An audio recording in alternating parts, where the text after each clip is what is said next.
Hi, this is Daryl Myatt from Keller, Texas. Today is Wednesday, May 4th, 2011. Let me just say Happy Star Wars Day to you today. You don't know about Star Wars Day? May the 4th be with you. Sorry, I know it's pretty corny, but I love it. Anyway, let's have a look at what's going on today. Some crazy stuff. This first story out of the BBC.com. Says Pakistan intelligence agency admits failures. Well, that's good, probably. Pakistan's main intelligence agency, the ISI, has said it is embarrassed by its failures on Al-Qaeda leader Osama bin Laden. An ISI official told the BBC the compound in Abbottabad, where bin Laden was killed by U.S. forces on Sunday, had been raided several years ago. But the compound was not on our radar since then, the official said. The government of Pakistan has categorically denied any knowledge of the raid before it took place. No base within Pakistan was used by U.S. forces, the Ministry of Foreign Affairs said in a statement. That wasn't in question, though, was it? It went on, the U.S. helicopters entered Pakistani airspace, making use of blind spots in the radar coverage due to hilly terrain. However, the ministry defended the ISI, saying as far as the target compound is concerned, ISI had been sharing information with the CIA and other friendly intelligence agencies since 2009. So, that's rather interesting. You know, is it just me, or does this story just not seem to add up? Something doesn't feel right about this whole bin Laden thing. Somehow I don't feel any real justification. And again, I will not celebrate any man's death, especially a man who did not have Jesus Christ as his Lord and Savior. But check this out of the Depka file. And I've seen this on CNN where they're like going, well, you know, they can't keep their story straight. This story says White House fumbles getting its Osama bin Laden story straight. 2 days after U.S. President Barack Obama's triumphant announcement that Osama bin Laden was dead, the White House was grappling with a serious credibility problem. Questions and contradictions are mounting about the how and why U.S. elite SEALs killed the most wanted man in the world at his mansion in Abbottabad, Pakistan on May 2nd. New information proving the first story's wrong comes not just from a defensive Pakistan government, but also from U.S. officials. Dismissing the conflicting disclosures as artificial stories and conspiracy theories won't wash, not just in the U.S., but in Arab and Muslim countries after Washington was forced to retract data the president's advisor on terrorism, John Brennan, put before the media on Tuesday. It was admitted tardily that bin Laden was not armed when he was killed. There was no firefight in the Abbottabad villa, and his wife was not used as a human shield. Pakistani sources challenged other parts of the original narrative, and Wednesday, today, May 4th, the dead terrorist's daughter told Al-Arabiya TV most damagingly that her father was captured alive and then shot by U.S. forces. Ooh. You know, I've always found if you tell the truth, you don't have to stop and remember what you said. Just tell the truth. It's only when you start lying that you have to start remembering your lie and keeping the story straight. It's just my thoughts there. Okay, anyway, it goes on to say, even before that, amid rising demands for evidence that Osama bin Laden was dead, White House spokesman Jay Carney confessed Tuesday night, even I'm getting confused. Well, that makes you feel good, doesn't it? And no wonder. Monday, in his first statement on the operation, Obama stated, and finally last week, I determined that we had enough intelligence to take action and authorize an operation to get Osama bin Laden and bring him to justice. Was he talking about a targeted assassination? Brennan later said that in the firefight in the terrorist bedroom, he had been asked to surrender and was shot dead when he did not answer. Another U.S. spokesman said the SEALs were ready to take him alive. Other U.S. sources described the shooting as happening quickly in the blink of an eye, said one. The Republican leader Mitt Romney remarked, Osama bin Laden took one in the eye. His daughter's evidence contradicted this jumble of American versions.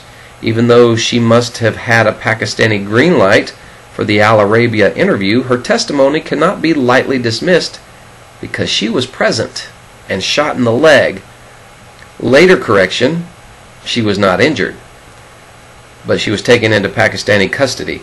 Her version makes it look as though U.S. troops executed her father in cold blood. Well, that should go over well with the Muslims, right?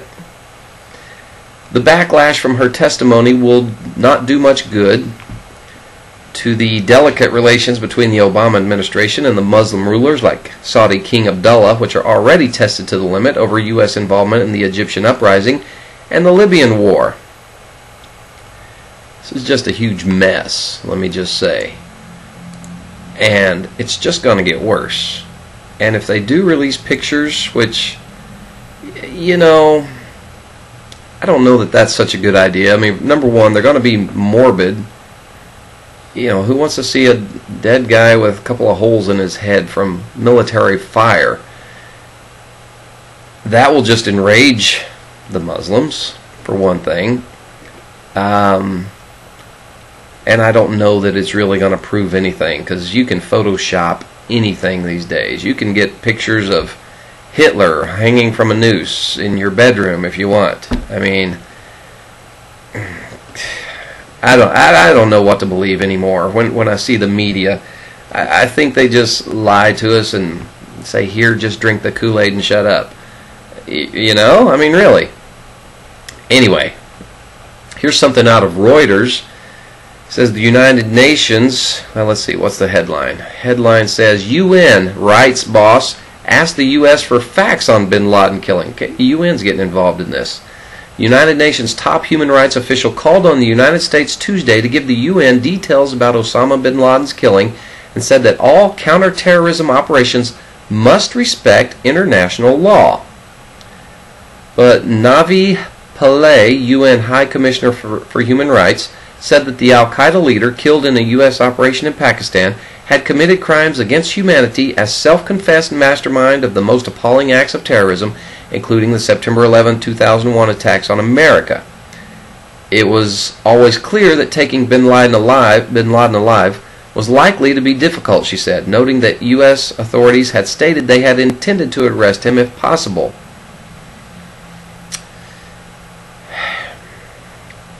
Let's see. He goes on to say, if he was captured and brought before a court, I have no doubt he would have been charged with the most serious crimes, including the mass murder of civilians that took place on 9/11, which were planned and systematic and, in my view, amounted to crime against humanity. Didn't happen that way. In fact, we really don't know how it happened, do we? Okay. On to some other news. Let's see here. First thing I want to read. Okay. Let me skip a few things here. I don't know if you know this or not, but today some very big news came out. Well, did I save the story or not? Hang on a second. Big news in Cairo, Egypt today. Let me see if I can find the right one. Okay. Okay, this big story in Cairo today. Fatah and Hamas have reconciled. And I thought I had the story, but I'm not sure that I have the correct story that I had wanted to have. So, anyway, let's talk about some other things. This one out of Haaretz. Hamas chief at reconciliation ceremony says, Palestinians' only battle is against Israel. The leader of warring Palestinian factions Fatah and Hamas met in Cairo today to sign a reconciliation agreement that ends 4 years of bitter strife.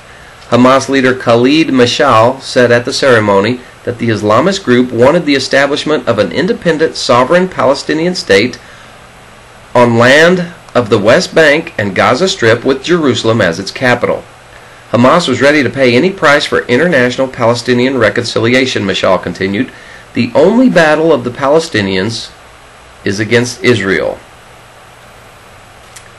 Our aim is to establish a free and completely sovereign Palestinian state on the West Bank and Gaza Strip whose capital is Jerusalem, without any settlers and without giving up a single inch of land and without giving up on the right of return of Palestinian refugees, Mishal said. Well, good luck on getting a peace agreement with Israel. And good luck getting Israel to just hand this land over to you with all that in mind. You know what? There's not going to be peace. I've said it before. There will not be peace there until Jesus comes. Yes, there will be a false 3.5-year peace, but then that last 3.5-year period is going to be hell on earth. Let me just tell you. It's what my Bible tells me. Let's see. Here's something out of Yahoo.com. Palestinian deal ends rift but hurts peace prospects.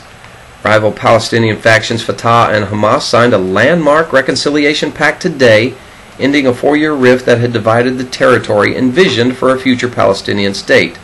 The deal plunged Israeli-Palestinian peacemaking deeper into uncertainty, as Prime Minister Benjamin Netanyahu called it a mortal blow to peace. The agreement, which followed years of bitter acrimony between the two Palestinian movements, was made possible in large measure by the political changes sweeping the Arab world and the deadlock in U.S.-brokered peace talks with Israel. Netanyahu has told Abbas, look, you can't have peace with Hamas and peace with Israel at the same time, because Hamas only exists to completely annihilate and wipe Israel off the face of the earth. It's their only objection, period. It's the sole purpose for their existence. You know what? I think we might see Israel just dig in and say, you know what? No. And it would probably be the best thing they could do. Because if you give them more land, they're just going to launch more rockets and more bombs, because we know they have about 45 to 60,000 of them now. And they're a little stronger than the ones they used 5 years ago. Who knows what else they have now? Probably some very sophisticated weapons. Okay, another story out of Reuters. Hamas wants Palestinian state in the West Bank. He said today they want to establish a sovereign Palestinian state on land on the West Bank and Gaza Strip with Jerusalem as its capital. And no Jews can live there. Well, aren't they nice? Jewish people are letting the Arabs and the Muslims live in all parts of Israel that they want. Yet, when Palestinians get their land, they're going to insist no Jews. Such friendly neighbors. Okay, let's see what else. Fatah and Hamas have disagreements over key issues, over security forces and other key issues that have emerged in the past 2 days. So, brother fighting against brother. Let's see. Here's something out of Arutz Sheva. Advisor says to Abbas, Hamas has no need to recognize Israel. Oh, well, okay, that's special. An aide to Palestinian Authority Chairman Mahmoud Abbas, who is set to sign a unity pact with Hamas today, says the terrorist organization does not have to recognize Israel because Jerusalem does not recognize Hamas. Again, good luck getting this peace deal agreed upon. It's just building up, people. Let me just say, the Bible points to this. Psalm 83. All the players are lining up and getting into place for this Psalm 83 war against Israel. Here's something also out of Arutz Sheva. Yesha leaders write to the UN, say Bible records Israel as Jewish land. A letter to the United Nations Secretary General Ban Ki-moon from Yesha leaders explains that the Bible, the Quran, and international agreements document Israel as being the land of the Jewish people. The signatories threaten to sue Ban if he continues to ignore the historical and legal facts enclosed in this letter and continues with the present unjust and illegal policies of the United Nations. Interesting story there. Okay, let's see what crazy old Pastor Terry Jones is up to these days. Here's a story out of myfoxatlanta.com. It says, after the burning the Quran, Pastor Terry Jones plans to put Prophet Muhammad on trial. Well, that shouldn't cause any problem, should it? What does he plan to accomplish with this? First of all, Muhammad's not there to defend himself. He can't speak up. Controversial Florida pastor who burned a Quran in March is back in the news. Yeah, I think he just needs a little recognition or something. It's kind of like North Korea. You know, they don't get recognized. Every now and then they got to do something stupid to get the focus back on them. He was recently arrested in Detroit for planning an unlawful protest outside a large mosque in the United States. Of course, he burned the Quran in his Florida church. Now he wants to take his fiery crusade to a whole new level. Of course, the militant Muslim group Hezbollah has put a $2.4 million bounty on his head, so it's no wonder he's armed. When Fox 5 Tom Haynes anchor visited him in Gainesville, he was carrying a .40 caliber semi-automatic.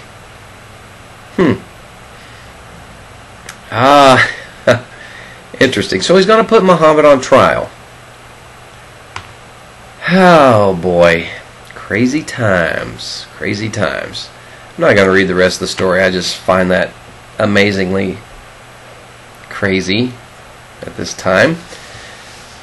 Okay, let's get into the Word a little bit. Let's go to Genesis 45, verse 7 and 8. It says, "But God sent me ahead of you to preserve for you a remnant on earth and to save your lives by a great deliverance. So then it was not you who sent me here, but God." Of course, this is the story of Joseph. And, his brothers sold him into slavery, and it all worked out for the better. Well, let's talk about this a little bit, though. Joseph was just 17 years old when his jealous brothers plotted to kill him.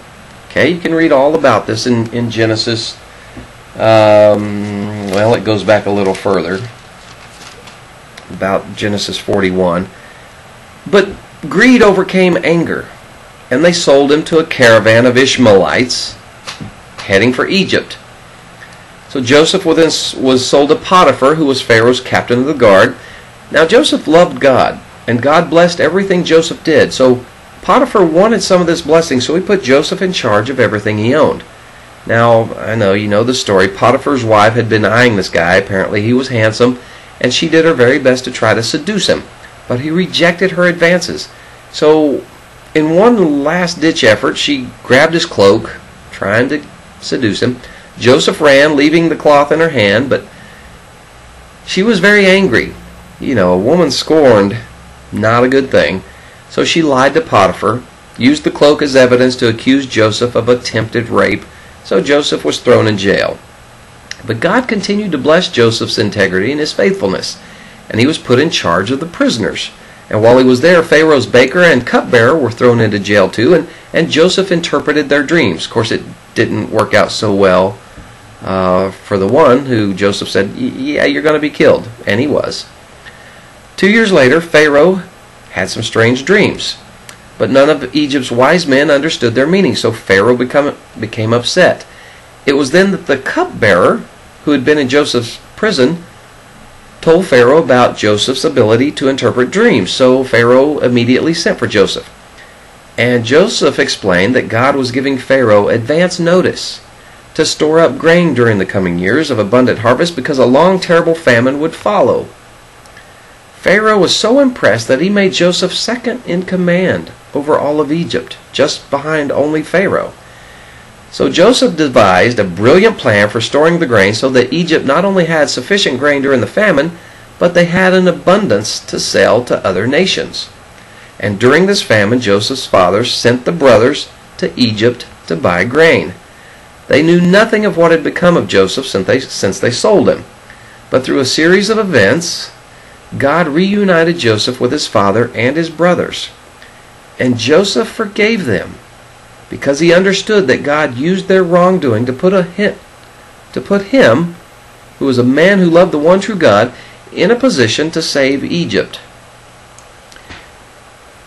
Now, I told this whole story just to say maybe you're facing a situation that is the result of evil intent. You know, maybe somebody did something to you that you thought was bad. You perceived it to be bad, but maybe it will work out for good. Like he did with Joseph, God will use that for your good. All you have to do is love him and hold on to your integrity. So, whatever it is, whatever you need to do, hold on to your integrity and trust in God, because He has bigger things in store for you, despite what it looks like might be happening. Whether it's a divorce, a financial situation, a relation with your kids or your parents, or who knows what else. But we know the Bible says that all things work for good to those who love Him. So, trust in God always. And don't always look at things through your own goggles. Try to look at things through God's view. See how God sees it.